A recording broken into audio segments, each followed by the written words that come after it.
My name is Christian Morales, and I am a Dominican American actor from Washington Heights, New York City. When I was a kid, I remember watching Al Pacino in Scarface. I was probably like 10 or 11 years old. And I remember that he had this very intense look in his face and his eyes. I'm like, damn, who's this guy? So you like Al Pacino? Yeah, Al Pacino's the shit, bro. Just his intensity in the performance gave me really just brightened my interest for acting and stuff.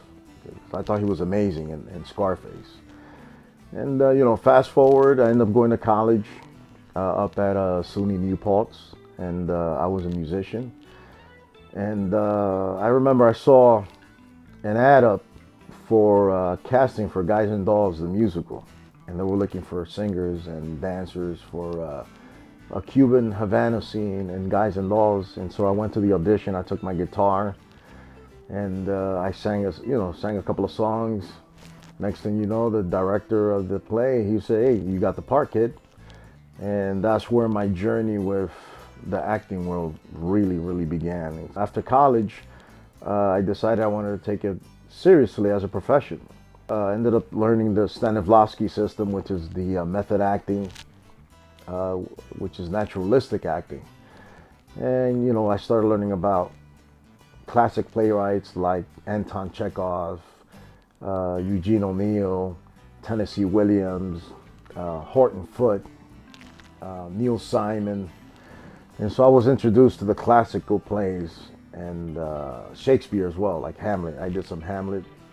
And then eventually I went back and studied more Meisner technique with Robert X. Bodica of the Neighborhood Playhouse as well, who was a teacher there with Sanford Meisner.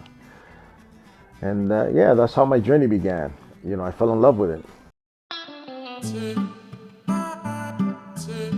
I started learning about the business because, not only do you go to class and just do plays, but you also have to learn about the business. So, I started learning about how casting works, learn things about headshots, learn how to put my portfolio together like a website, my video reels and stuff like that, just to get myself going, you know what I mean? Short film, post-pandemic, and I got into like 5 festivals for the first time. And that was my first directing gig as well, and doubling up as a screenwriter, so it worked out. And ever since I've just been battling through, trying to get on television and movie roles and stuff, because it could be a little difficult. It's definitely a journey, but it's a process and it takes a lot of time. That's all you need to do. Just try. You have to have a second job, because as an actor, you can't make a living at the beginning, or as a director or as a screenwriter. You definitely cannot make a living. So you have to have a job. So pretty much, for many years, I worked in catering. I worked in many restaurants. At one year, I had maybe 5 restaurant jobs just to support myself. Eventually now I transitioned over. I'm working for the state, work for a psych ward down at Randall's Island, Manhattan Psychiatric Center. And, I supervise patients there. And that's how I'm making my living right now. I assist the nurses over there with the patients, and I watch them all day. And I'm pretty much the eyes and ears of the institution and the nurses. And that's how I'm making my living right now. It's about survival. You know what happens to people who don't cooperate. I feel there's way less work for Hispanic actors or Hispanic descendants of the Hispanic heritage in the industry. But I can't blame the industry entirely for that. Because I personally feel, as a content creator, which I've developed my own material, is that there's got to be more Hispanic people that are in this industry. They have to create their own scripts. They have to produce their own material. They have to direct their own material. And that's where the shortage is. It's not completely the industry. And I'm not saying that the industry is holding us back, but I think that we as Hispanics, we have to continue to create more content and original stories and stuff, so we can actually get out there as a whole. Considering that I grew up in a very conservative, traditional Hispanic, Dominican family and stuff. Since I was a young child, I was taught to speak Spanish, so yo hablo muy bien el español, and también me gusta la bachata, canto bachata, toco la guitarra, me gusta toda esa cosa. What I can say is that being able to speak fluent Spanish also helps me to actually compete for certain roles that require the Spanish language. This is one of my few sanctuaries where I come and just decompress. I get into my thoughts, I can meditate, and sometimes I like to write here. I like to write a couple of my thoughts or something I'm thinking about as far as like material-wise. And I like the sound of the bridge, the cars, the traffic. It sounds really nice, it's like very soothing. I like the sound of it. And I relax. I like it.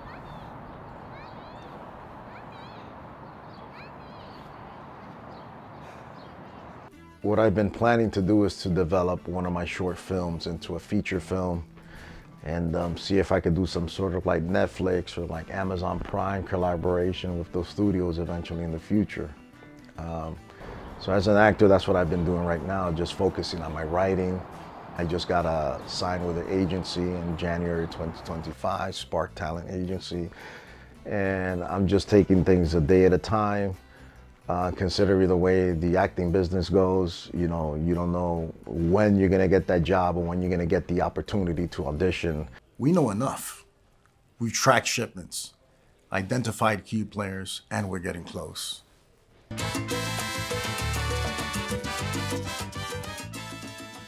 I love the energy of New York City. I love the drive here. I love the lights. I like hearing the police sirens, the ambulance sirens. Survival of the fittest type of city. It's full of energy. There's people from all over the world here. And New York has really pushed me to bring out the best in me. Because it's like the song says, if you can make it in New York, you can make it anywhere. For number one, New York City is the mecca of acting schools. If you want to get great acting training, you come to New York City. You can find any conservatory, and you can find teachers here that have studied with legends like Sanford Meisner, Stella Adler. You could go to HB Studio, where you had Herbert Berghoff, people like that, and you can still find people that study with them that they can teach you the authentic way of a craft of acting. And it provides a lot of source material for your work, because there's just so many people here from different parts of the world that look so different that you can go and sit inside a Starbucks and sit by the window, sip your coffee, and you could just people watch. And you're watching people acting all day, people that look certain ways, and you're questioning yourself, why did that person did that? I wonder what that person's thinking. And you can get your characters from that, definitely. And that's why New York City has been a big influence on me. It's the capital of the world, and that's why I love it. And I never have been able to leave it. Someone who wants to become an actor, that's young. Number one, I would tell them to definitely find a very good acting school and train, and spend a couple of years training, spend at least 2-3 years training in the school, and to study your craft very detailedly and orientally, and just develop it slowly. But at the same time, what I would tell a young and upcoming aspiring actor is to learn different skills, because as an actor at the beginning, unless you're fortunate enough, you cannot make a living at the beginning in that career. So you need to have different skills and able to support yourself. Intellectually, for an actor, I would say to read a lot, learn as much as you can about life. And most importantly, create your own content, whether it's you write, direct, whether it's a documentary, whether it's a short film, whether it's a feature film. I would say definitely create your own material. because that could definitely open the doors for you sooner than later. Who's managing the shipments? And who's on the other end in Italy? Help us, and you get a chance to start fresh. So yeah, it's been 20 plus years I've been in the acting industry, and sometimes I ask myself, why do I keep pursuing this? Why don't I just throw the towel in there? Then you're missing out on the best part, finding out who you are. You know, no matter how long it takes, no matter how many years it may take for me to break in, you know, it's this inner drive that I have that just won't give up. I must say I will be doing this to the end of my time on this earth, because we only get one life. This was the gift that God gave me, and I can feel it in my bones. And I'm just waiting for that one opportunity too. What keeps me going is that mystery behind that one opportunity to get on that show or that movie. And that's what I'm chasing. That's like a real high for me. And until I don't get to chase that high and get it, I won't stop. And that's for sure.